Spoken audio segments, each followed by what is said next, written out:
Siz hech o'ylab baqdingizmi? Biz har kuni ko'rayotgan mushu osmonpalak binolar, qo'limizdagi mushu aqliy telefonlar, hatto biz havas qilayotgan cho'ng davlatlar bir zamonlarda bularning hech qaysi yo'qdi. Ziminda ulardan biri izna, biri kesakmi, xishmi mavjud emasdi. Undaqda ular qayerda edi? Ular dal mushu yerda. Bir insonning qallasidagi ko'rinmas dunyoda yushirinib yotadi. Tarixdagi har qanday bir buyuk voqea, mayli bir davlatning qurilishi bo'lsin, mayli bir madaniyatning cho'kishi, yuksalishi bo'lsin, u dastlabda bir dona xishdan boshlanmagan. U bir qarordan boshlangan. Ko'zga ko'rinmas bir niyatdan boshlangan. Bugun men sizga bizning nemishqa borgan sira natijadan yiroqlab ketayotganligimizning muhim sabablaridan birini aytaman.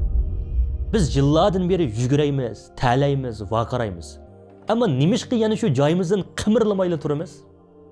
Chunki biz qurilishni ustidan, virusga esishdan boshlayapmiz. Halbuki haqiqiy qurilish yerning ostida, ya'ni ko'zga ko'rinmaydigan cho'nqurlikda, ya'ni niyat unida boshlanadi. Bu bizning Ramazonlik qurilish loyihamiz.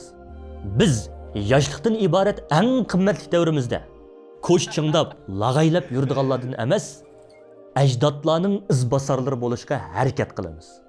Tayyormi? Boshladik.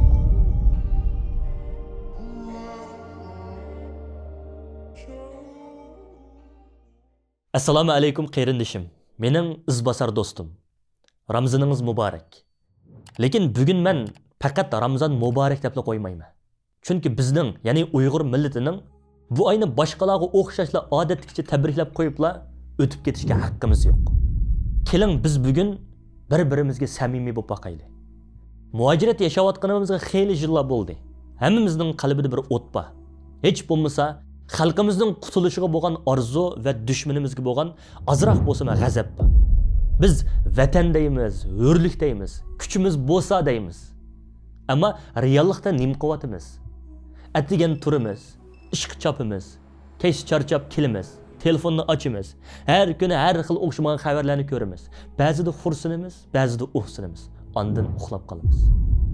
Yillar mana mushundaq o'tib ketyapti. Biz xuddi dengizdagi shamol qaysi tarafga chiqsa, shu tarafga qarab laylab yurgan nishonsiz yog'och parchalarga o'xshab qoldik. Bilamsiz nemishqa? Chunki bizda harakat bor, ammo nishonliq niyat yo'q. Bizning niyatimiz ko'pincha jon saqlash bilan kupoylanib, chekilinib qo'yotdi. Bugun qo'sqim to'ysin, mashinam bo'lsin, xotirjam turmushim bo'lsin. To'g'ri, bizga bularni lozim, ammo qarindishim, hamda uyg'unim. Bu davlat quradigan niyat emas, bu faqat jon saqlaydigan niyat. Cho'nglarimizning ig'ir bir gapi botdi-ku. Jon deganni ishitma saqlaydi deb. Undaqda bizning nima farqimiz qoldi? Bu Ramazon bizning mushu kichik chambardan chiqib ketadigan, ruhimizni qaytadan yangidan topadigan fursatimiz. Bu oy osh qilish iyi emas. Bu oy iroda qurilish iyi. Biz kichikimizdan Buxoriyda kelgan bir hadisni yodlab cho'ng bo'ldik. Innamal a'malu binniyat. Ya'ni amallar niyatga bog'liq. Lekin biz bu hadisning qanchalik siyosiy va inqilobiy hadis ekanligini o'ylab boqmadik. Payg'ambarimiz bu so'zni qachon aytdi? Masjidda tinish, tasbih serib, tatib o'ltirgan vaqtidami? Yo'q, balki tarixning eng burilish nuqtasi bo'lgan hijrat jarayonida aytdi. Ya'ni yangi bir davlat qurishga ketayotgan eng jiddiy paytda. Shu chaqda mundaq bir voqea bo'lgan. Bir kishi Madinaga davlat qurish uchun emas, balki o'zi yaxshi ko'rgan Ummu Qays ismli bir ayolga uylanib uchun ko'chdi. Qarmoqqa hamma odam o'xshash yo'l mangdi, ammo o'xshash qumliqda japotatdi, ammo payg'ambarimiz nima dedi? Kimning hijrati dunyo yoki ayol uchun bo'lsa, uningga erishdigini faqat shuningdan iborat bo'ladi. Ko'rdingizmi? Bu nimani bildirdi?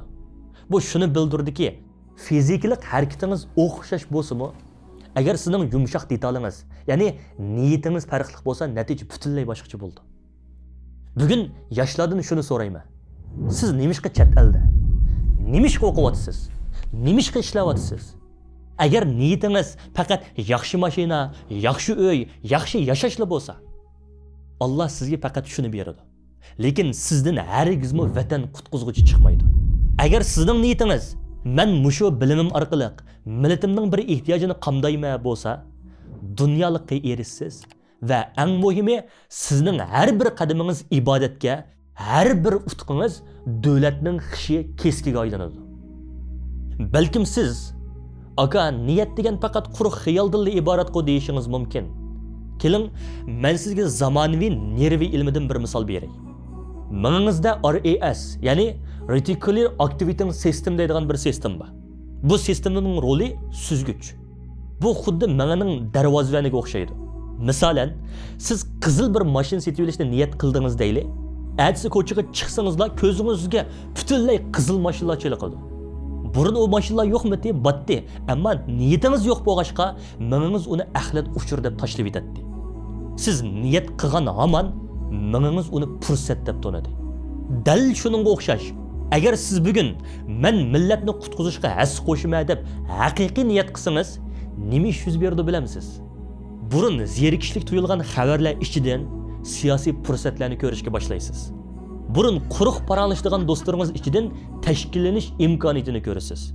Sizning mingingizning radari davlatchilikka tangshiladi.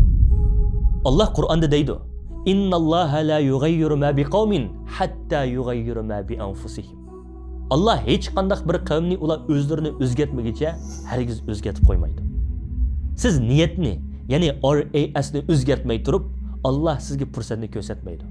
Siz fursatni mahkam tutib, amaliy harakatga o'tmaguncha ahvolingizni hargiz o'zgartib qo'ymaydi. Sultan Muhammad Fatihni o'ylab boqaylik. U Istanbulni qandoq oldi? Tuyuqsiz hujum qildimi?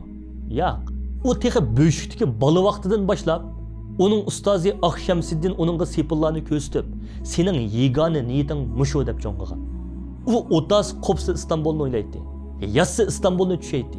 Uning niyati, uning butun hayotini lohiyildi. Qarindishim, bizning bugungi mag'lubiyatimiz sonimizning ozligidan emas. Bizning mag'lubiyatimiz mana mushuningdek buyuk niyatlarimizning yo'qligidan. Biz kichik ishlarga, o'zaro jidallarga, baslishlarga niyat qilib qo'ydik. Shunga natijamiz kichik bo'lyotdi. Bu Ramazonni bir ish qilaylik. Bir qoch tamoqqa yo'q deyalaydigan mushu imoningiz bilan ati jamiyatdagi zolimga, turmushdagi urunliqqa, shaxsiyatlikka, vatansizlikka yo'q. Xo'sh, undaqda gapni yig'inchoqlaylik. Bu videoni ko'rib ta'sirlandim deb telefonni taqib etsangiz, hech ish o'zgarmaydi. Biz izbosarlar quruq hissiyotchi emas. Biz amaliy harakatchilar. Undaq bo'lsa sizga Ramazonlik birinchi topshiriq ketdi. Hozirlik qo'lingizga bir parcha qog'oz eling. Temisiga eng ustiga mening buyuk niyatlarim deb yozing. Ostiga muni savolning javobini yozib beqing. Men bu Ramazondan keyin millatim uchun konkret qaysi iqtidorlarni kuchaytirib chiqaman. Til o'rganamdim, tashkillanamdim yoki yaxshi bir do'st topamdim. Do'st topolmaslikdan insirmang. Dunyoning mayli qayerda bo'lishingizdan qat'iy nazar, men siz bilan do'st bo'lishga tayyor.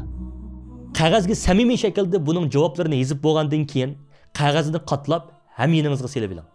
Har kuni saharlikda bir qitim o'qing. Bu sizning 30 kunlik izbosarlar safiridagi tunji izingiz bo'lsin. Biz o'zimizni izbosarlar qilib yetishtirib chiqishga yo'l oldik. Bugun inshaalloh eng muhim bo'lgan niyatni qildik. Agar sizmi niyat qilgan bo'lsangiz, videoning ostiga inshaalloh deb yozib qo'ying. Ati inshaalloh biz ikkinchi qismda bizni ichimizdan chirtayotgan ruhiy axlatlarni supurib tashlaymiz.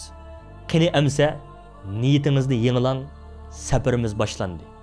Allohga omonat.